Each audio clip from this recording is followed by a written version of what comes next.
when you're scouting for aphids, you're going to want to start looking at the start of July.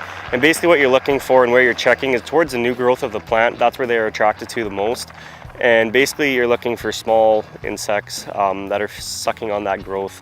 You might see white skin flakes. Aphids, as they grow, they molt like a snake and they shed their skin. So these are some of the things you can look at to see if there's been aphids on that plant or how long they've been there. Another thing you can do is feel how sticky the leaves are. Aphids, as they feed, excrete honeydew, which is a very sticky substance, and you can see it on the leaf surface. It's very shiny and very, very sticky. So there's a number of things you can look for when you're actually out scouting for aphids to see if you have them. Once we have aphids, there's a number of different things that affect them. So seed treatment does have an impact on early season aphid populations.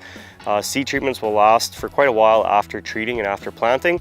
So basically, as these aphids are starting to move in, seed treatment is killing them off. As we get later in the season, that seed treatment wears off, and then those aphid populations start to grow too. So seed treatment does hold back the population early on, and really it gives the beneficial insects a chance to take over that field.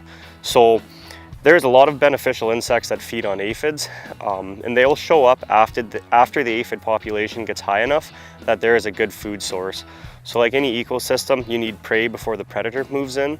So once you have a lot of aphids showing up, the beneficial insects will follow. The big thing is, are they following quick enough that that aphid population isn't hitting economical threshold? So there are a couple different numbers used when looking at thresholds for aphids. So the actual economic threshold for aphids is 670 aphids per plant on 80% of the plants in the field. The action threshold is 250 aphids per plant, again on 80% of the plants in the field. So the difference between those two numbers, the action threshold is meant to give you time to really start micromanaging and monitoring that field. So if you're around 250 aphids per plant and you're scouting that field, what I would recommend doing is coming back every 3 days and check the same spots within that field and keep track of how that population is growing, or if it's growing at all. If you're coming back and checking and that population is staying around the same, to me that means the beneficial insects are doing a good job of keeping that population intact, and I wouldn't be jumping to spray that field yet, because basically the beneficials are doing their job.